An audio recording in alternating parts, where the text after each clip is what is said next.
Battle's Marengo scenario. We begin with the Austrian breakout move. I've got my 8 dice lined up to mark my 8 turns. This first turn, just the Austrians move, it's turn 0.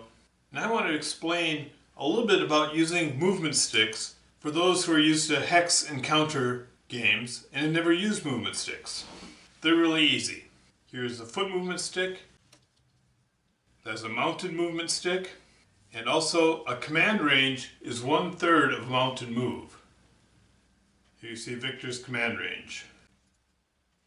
I have a divider here set to 1/3 of an infantry move, of a foot move. I find that useful. So let's begin with the breakout move and I'll show you how this works. Now in pub battles, if you, in the course of your movement, move anywhere but in clear terrain, you're penalized 1/3. Doesn't matter if you go through this one little bit of woods, or woods, scrub, river, all in one move. It's just, you lose 1/3. We're going to start with O'Reilly's light troops. They cross the bridge. They can only move 2/3 this turn because they're going through all sorts of terrain. So they get to there. Now I'm fairly loosey-goosey with measurements, which you can do playing solitaire, or if you're playing with a friend and you're just running a simulation as it were. Loosey-goosey works fine, and it's a whole lot quicker than trying to measure precisely, and what if you bump the map or something, and that takes longer. That was O'Reilly's troops move then. Now Ott is moving his troops. They cross the bridge, and then they're going to go this way.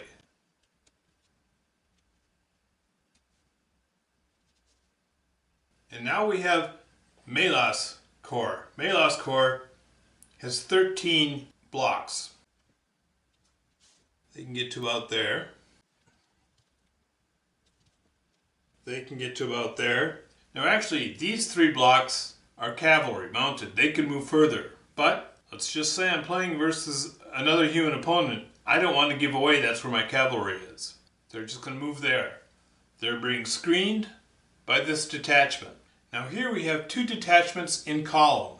Generally, these are minor roads, so if this were a full unit, it would take up another unit space for the length of road that a unit in column takes up. But these are just detachments. They don't take up any extra space.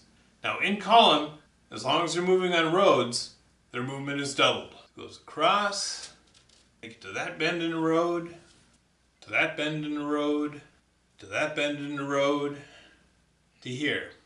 And then from here it's a pretty straight road. It bends a little bit here, goes up here, curves. They can get about right there.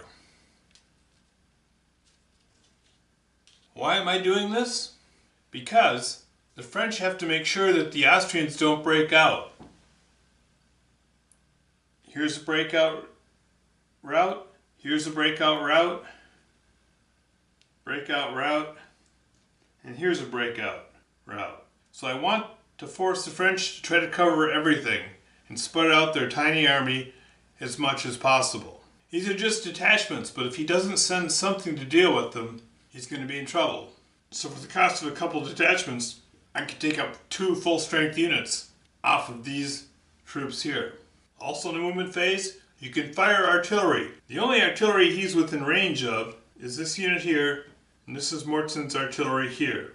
I'm using my 1-die combat result system as opposed to the typical 3-die system used in pub battles. Again, it's simply an expedient, it's quicker. That's 2 wounds, or 2 hits.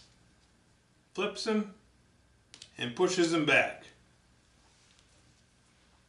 He would go back 1/3 of a move, there to there. Again, most time loosey-goosey, I just move him about that far back. Whether he's here, here, here, doesn't really matter. If you're used to hex games, imagine the hex sides, the hexes, were 1/3 wide. So he moves back a hex. You just need to know that he's not up here, he's back here. Turn 1, O'Reilly. First we move O'Reilly within 1/3. Though I'm not going to be attacking with these guys.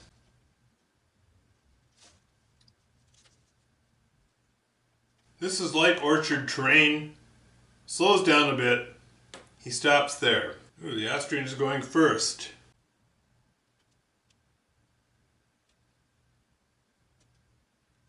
This is where Ott sets his line. He's got his artillery in front. Linné is drawn. Linné falls back to Castle Ceriolo, just outside. He's not in the city. Bonaparte. He moves one full movement stick. His bags switch into road column, move a little bit forward. And from Desai's corps, which appears on turn 5, he has Monier's division. Monier's division is going to start moving over here to cut off these guys. Now you can move up to 45 degrees in echelon. Echelon means you're holding the same facing, but you're moving a little sideways. Now Melas moves. Artillery fires in the movement phase. That's when bombardment happens. Melas has artillery here. He will bombard this French unit. Pushes it back. Victor hasn't moved yet. He would have moved out of the way. Murat. Murat, cavalry, uses the mounted.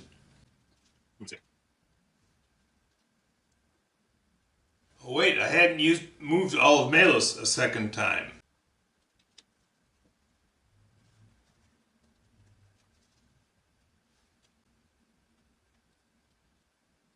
Now you notice I didn't measure these two because I moved them easily within 2/3, so I didn't bother measuring.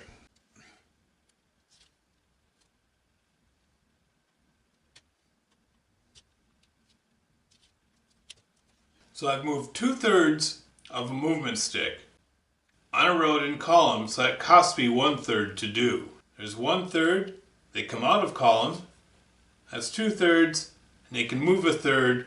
They can't cross the river because that would cost them. Because switching out of column does cost 1/3 beyond whatever terrain costs you. And this guy was 1/3 behind this guy, so they're back like that. Then Murat moves, and finally Victor moves. Now this block can turn once for free.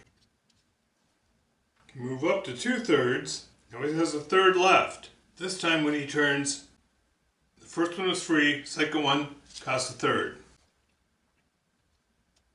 These guys essentially doing the same thing. They move back out of range of the artillery. This attachment abandons Marengo. Got to get away from the artillery. That unit can fall back that far. Now we check this here. They're out of range of the artillery. There's no combat. That concludes turn 1. Starting with Ott, his artillery can reach this block, but the block is hidden behind the orchard. This block is not. Spinetta is here, and it's kind of hidden behind Spinetta, but not enough. Over half the unit is exposed. Suffers 1 hit, but is not driven back. The rest of his command stays. Melas. Melas cannot reach these, but he can come within 1/3, so he has to stay back.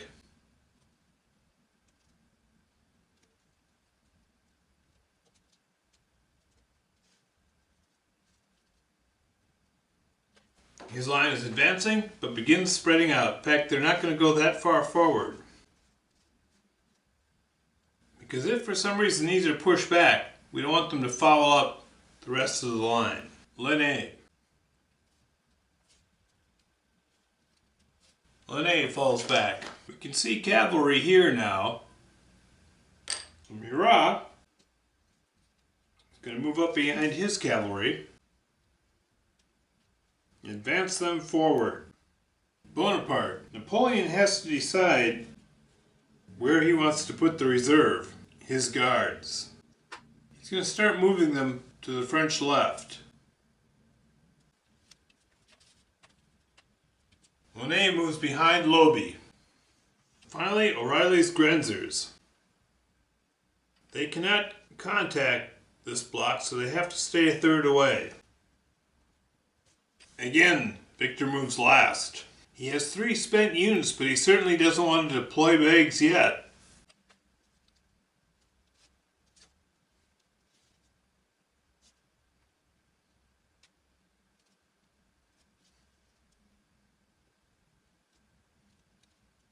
He continues to fall back. Still no decisive combat. Turn 2 is over. Oh wait, I do this a lot as a solo player. I forgot to move, so I'll move now. If I was not playing solo, I'd be messed up. The light troops begin moving out. Turn 3. Murat moves first. Ravo's division comes on. Ravo. In column 4/3 is 2/3. That leaves him a third. He comes out of column.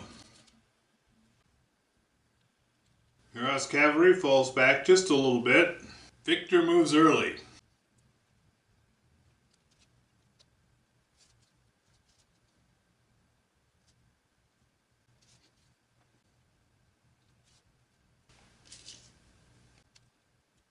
Melas still must stay a third away. The artillery out here in the peninsula is no longer in range of anything, so it moves back to the bridge. The only place they can cross is here. Melas moves forward.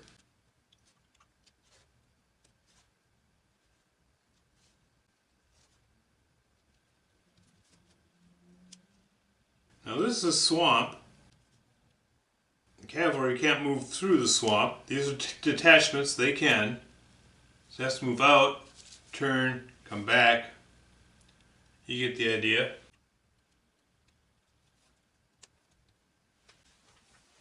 Linné is holding on the hilltops.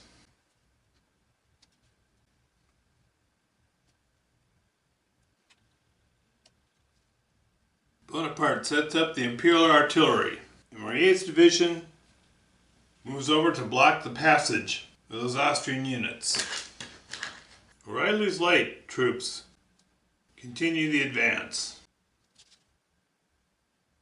And O'Reilly's command advances forward. The French are falling back. Again, no combat. It's the end of turn 3. Turn 4. Linné holds. Victor forms up a defense.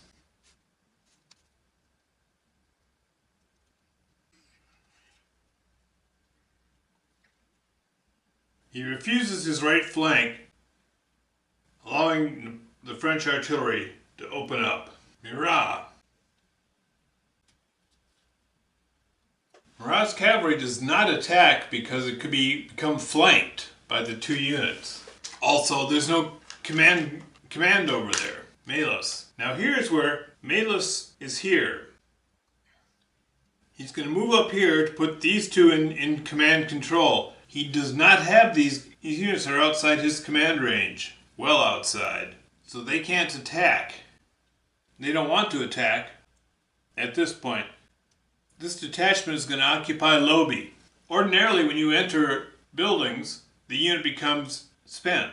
But detachments don't have a spent side. So a small detachment can enter buildings and suffer no penalty. But they get a great bonus. They cannot be flanked in a building. And in fact,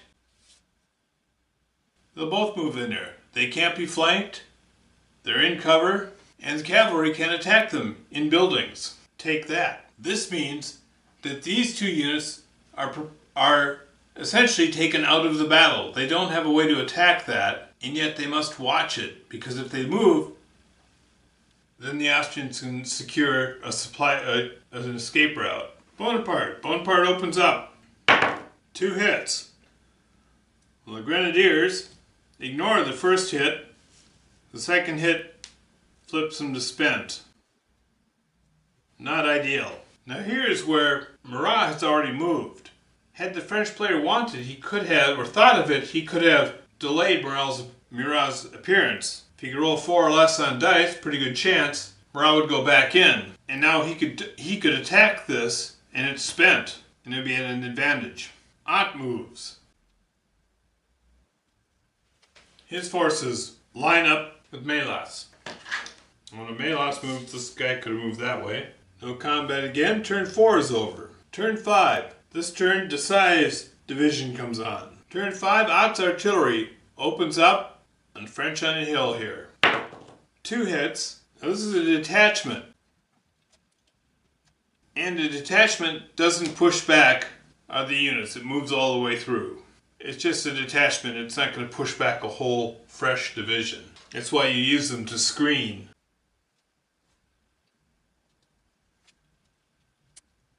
The first attack.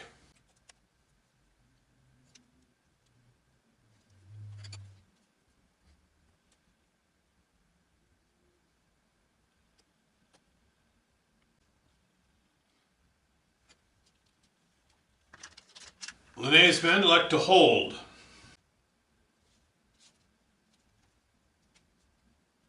Victor pulls the spent units back to the towns. They're already spent. They lose nothing there, but they gain the advantage of the towns.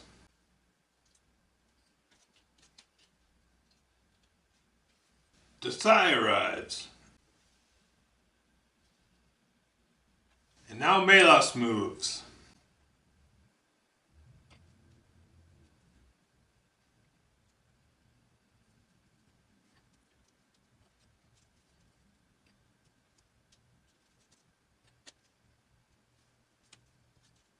Turn 5 and there is combat. Here on the French right.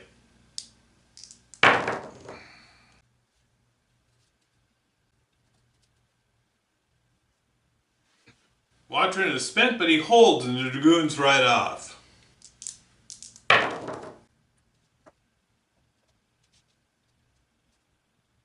And here the French are driven back. Bonaparte's artillery continues to hammer the grenadiers. End of turn 5. Turn 6. Wait, one more combat.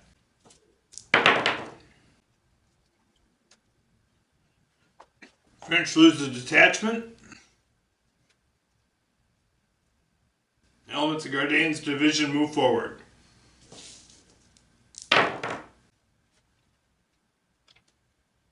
The Grenzers are driven off, but there's nothing left of the Frenchmen and they run away. They disappear, leaving the Jagers in place. Turn 6. Bonaparte's artillery continues to fire on the Austrians. This time Ott's infantry takes the hit. Still Murat holds. Linné's division falls back and forms a new line on the next ridge.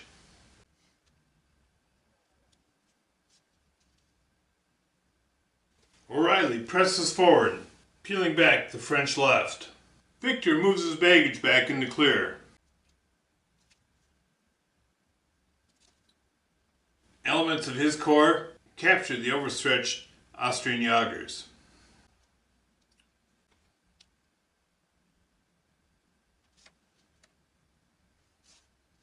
Desai presses forward.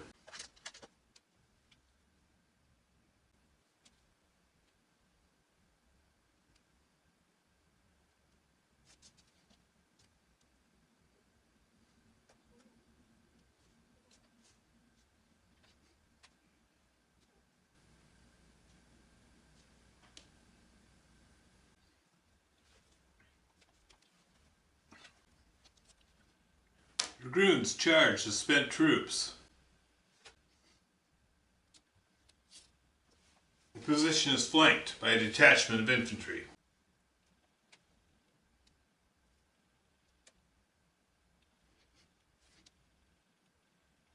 Ott presses forward. Turn 6 and now the lines explode. Looks like the end for the Austrian Jagers.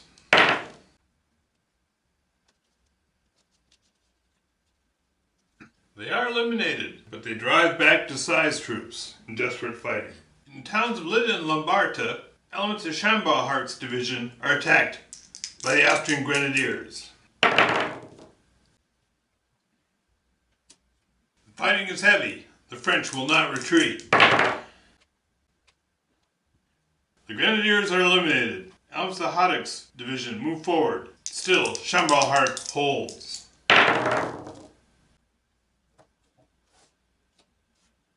They will sing songs about the fantastic defense of the Austrian villages by the French divisions of Victor's men. Here we have the French artillery backed up by the Guard, assaulted by elements of Haddock's division and the remaining Grenadiers.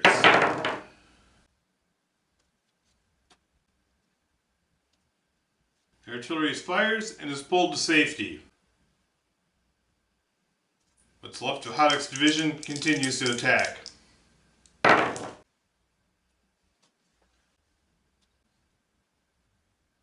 The Consular Guard and the Grenadiers fight it out. They do not stop until they're both worn down to nothingness. Here this detachment simply fades back. Lanné's division, defending from the heights. Intense combat, but no one's left in control of the hillside. And at the end of the French extreme right, the Austrian dragoons charge, and are outflanked by a detachment of infantry. They both have lost a unit. That is the end of turn 6. At this point, the French have lost 3 blocks of infantry. The Austrians have lost 4 blocks of infantry. Both armies need to cause 2 blocks worth of casualties to win.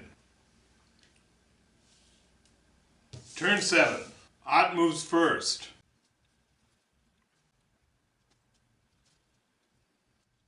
Ott's division moves to chase off the cavalry.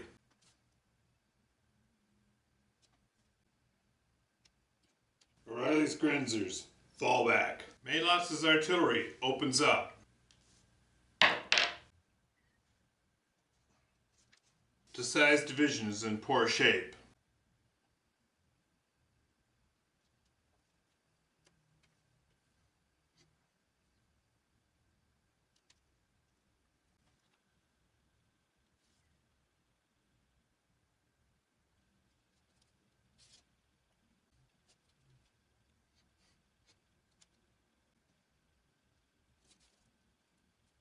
Victor's Corps unpacks its bags.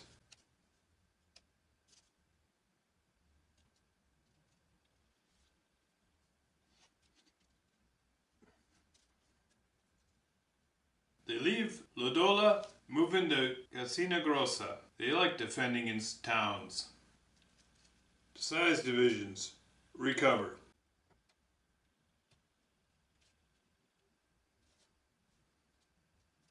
Murat's cavalry falls back.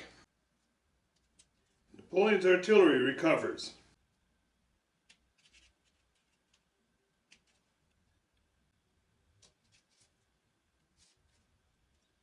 Lanné pulls his remaining troops back. End of turn 7. There's no combat on turn 7. Beginning of turn 8.